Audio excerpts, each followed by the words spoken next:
18 ذی الحج کا دن ہے. کیا 18 ذی الحج کی تاریخ ہے. آقا علیہ الصلوۃ والسلام صحابہ کرام کے ہجوم میں جم غفیر میں حجۃ الوداع سے واپس مدینہ طیبہ پلٹ رہے ہیں. 18 ذی الحج کا دن تھا. ایک مقام آیا، اسے کہتے ہیں غدیر خم. کیا کہتے ہیں؟ غدیر خم. اس مقام پر میرے آقا رک گئے، پڑاؤ کیا، درختوں سائبان بنایا گیا، درختوں کے نیچے پڑاؤ کر کے آقا نے ظہر کی نماز ادا کی. میرے آقا کے لیے ممبر لگ گیا.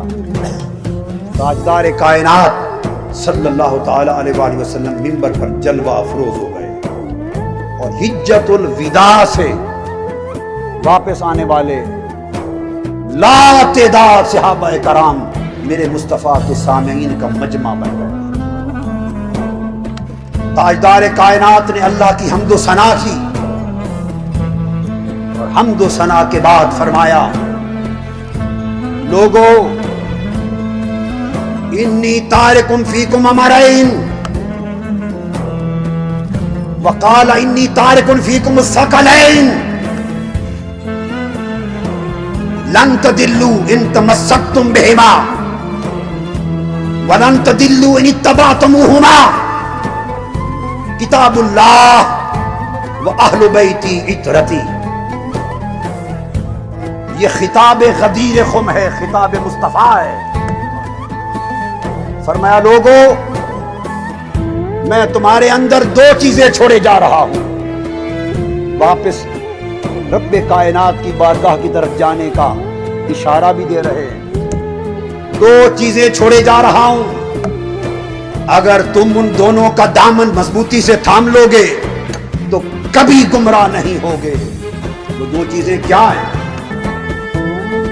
عقائد کی حقیقتیں کتنی ہیں؟ ایک توحید بولیے، اور ایک رسالت بولیے نا، ایک اللہ اور ایک رسول. فرمایا تمہیں 2 تحفے دیے جا رہا ہوں. ایک تحفہ خدا کی طرف سے،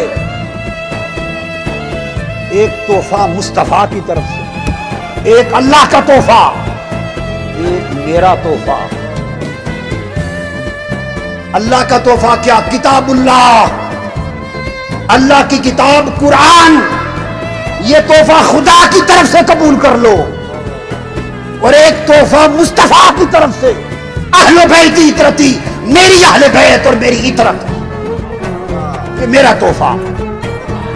یہ 2 چیزیں تمہیں دیے جا رہا ہوں، اگر ان دونوں کا دامن تھام لو گے تو قیامت تک کبھی گمراہ نہیں ہوگے. حدیث میں فرمایا، ان دونوں کا دامن تھام لو، لن یفترقا حتی یردا علی الحوض، کہ قرآن اور میری اہل بیت یہ کبھی جدا نہیں ہوں گے حتیٰ کہ قیامت تک کوثر پہ جب میں کھڑا ہوں گا تو قرآن اور اہل بیت اکٹھے میرے پاس آئیں گے. قرآن اہل بیت سے جدا نہ ہوگا اور اہل بیت قرآن سے جدا نہ ہوگی. حوض کوثر پر بھی مصطفیٰ کی بارگاہ میں دونوں اکٹھے آئیں گے. میں یہ 2 دیے جا رہا ہوں، ان کو تھام لو. اس کے بعد میرے آقا نے فرمایا صحابہ کرام سے مخاطب ہو کر، هل تعلمون انی اولا بالمؤمنین من انفسہم تشہدون انی اولا بالمؤمنین من انفسہم. پوچھا، لوگو کیا تم جانتے ہو کہ میں مومنوں کی جانوں سے بھی زیادہ قریب ہوں؟ صحابہ کرام نے قالوا بلا یا رسول اللہ، حضور حق ہے، آپ ہماری جانوں سے بھی قریب تر.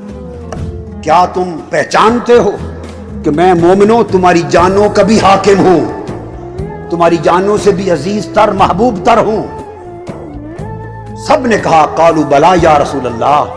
فرمایا، لوگوں گواہی دیتے ہو کہ میں تم سب مومنوں کی جانوں کا ولی ہوں؟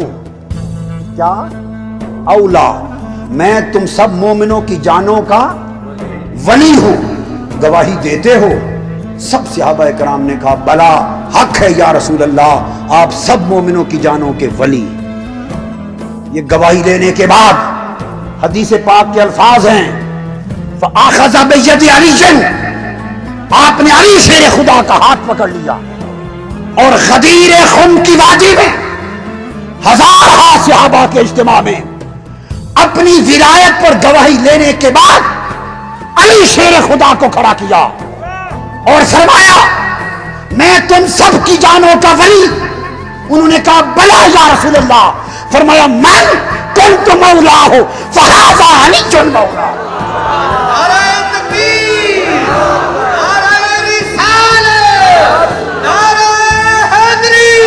فرمایا مومنو میں تم سب کی جانوں کا ولی، میں تم سب کی جانوں کا مولا۔ اور پھر فرمایا سن لو اعلان غدیر خم، جس کا میں مولا ہوں اس کا علی مولا ہے، جس کا میں مولا ہوں اس کا علی مولا ہے۔ علی جن ولی جو کم باتی، علی میرے بعد تمہارا ولی ہے۔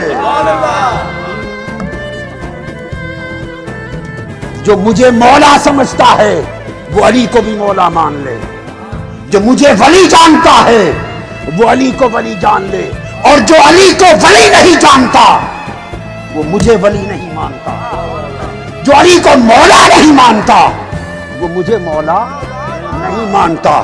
یہ کہہ کر میرے آقا نے ہاتھ اٹھا دیے، ہاتھ فضا میں لہرا دیے، عرض کیا اللہم والمن والہ، اے اللہ جو علی کو ولی مانے تو صرف اسی کا ولی بن۔ ہائے ہائے ہائے،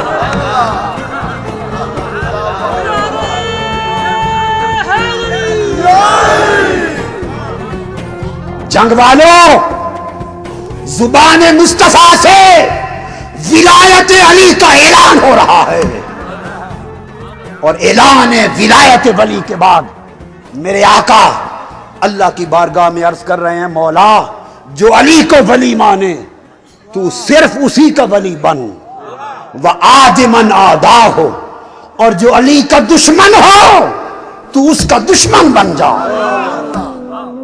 وَانْصُرْ مَنْ نَصَرَهُ، جو علی کی مدد کرے تو بھی اس کی مدد کر، وَاخْذُلْ مَنْ خَذَلَهُ، اور جو علی کے لیے دل کو برا جانے تو بھی اس کو ذلیل کر دے۔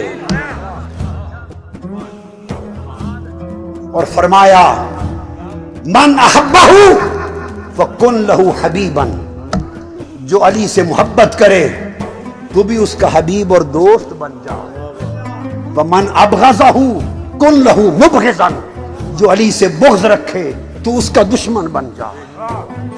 اب مجھے ایک بات بتا دو، پیغمبر کی دعا قبول ہوتی ہے یا نہیں؟ بتا دو، سوچ کر جواب دینا، اس سے نتیجہ نکلے گا۔ سوچ کر بتاؤ، پیغمبر کی دعا رد ہوتی ہے؟ نہیں، پیغمبر کی دعا مقبول ہے، مقبول ہے۔ اللہ پاک کی بارگاہ میرے مصطفیٰ نے جو دعا کی وہ مقبول ہو گئی یا نہیں؟ ہو گئی۔ تو دعا کیا تھی کہ باری تعالیٰ جو علی کو ولی مانے تو اس کا ولی بن۔ سو دعائے مصطفیٰ مقبول ہو گئی۔ اب قیامت تک خدا اس کا ولی ہے جس کا علی ولی ہے۔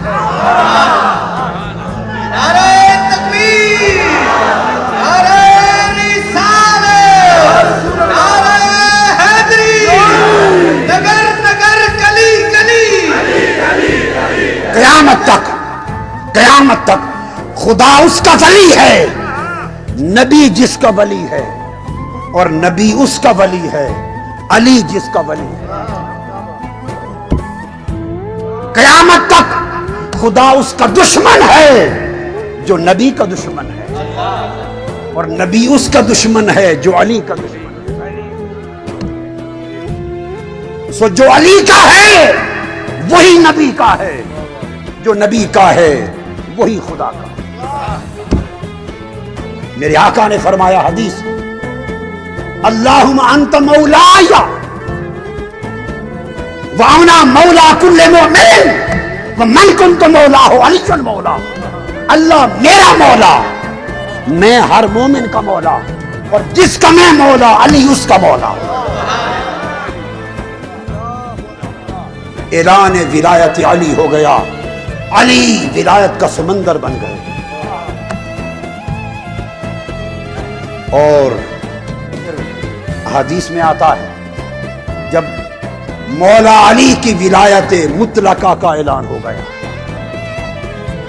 تو سیدنا فاروق اعظم رضی اللہ تعالی عنہ اٹھے، جنگ والوں سن لو دھیان سے، اور سیدنا صدیق اکبر رضی اللہ تعالی عنہ اٹھے، دونوں جلیل القدر صحابہ خلفائے راشدین سیدنا صدیق اکبر اور سیدنا فاروق اعظم رضی اللہ تعالی عنہما دونوں اٹھے اور مولا علی شیر خدا کے پاس گئے اور کہنے لگے بخ بخ لکا یا علی ابن ابی طالب، ہنی اللہ کا یا علی ابن ابی طالب، اصبحت وامسیت مولایا ومولا کل مؤمن ومؤمنۃ۔ سیدنا فاروق اعظم اور سیدنا صدیق اکبر نے کہا اے علی ابن ابی طالب تجھے مبارک ہو مبارک ہو مبارک ہو، تیری صبح و شام پہ ولایت لکھی گئی۔ فرمایا علی مبارک ہو تجھے۔ فرمایا حضرت فاروق اعظم نے خدا کی قسم آج کے بعد علی تو میرا بھی مولا ہے اور ہر مومن کا مولا ہے۔ خلافت راشدہ بتا رہا ہوں، فاروق اعظم کا عقیدہ یہ ہے، فرماتے ہیں خدا کی قسم علی انت مولایا و مولا کل مومن، آج کے بعد آپ ہمارے بھی مولا اور ہر مومن کے مولا۔ سو علی عمر کے بھی مولا ہے، علی حضرت ابو بکر کے بھی مولا ہے، حضرت عثمان کے مولا ہے۔ ارے علی مصطفیٰ نے علی کو ساری کائنات کا مولا بنا دیا۔ علی تو مولا کائنات ہے، علی تو مولا کائنات ہے۔ اور ایک بات کہہ دوں تحقیق کے ساتھ، اللہ کی عزت کی قسم، حضور کی نبوت کی قسم، وہ مومن ہی نہیں جو علی کو مولا نہیں مانتا،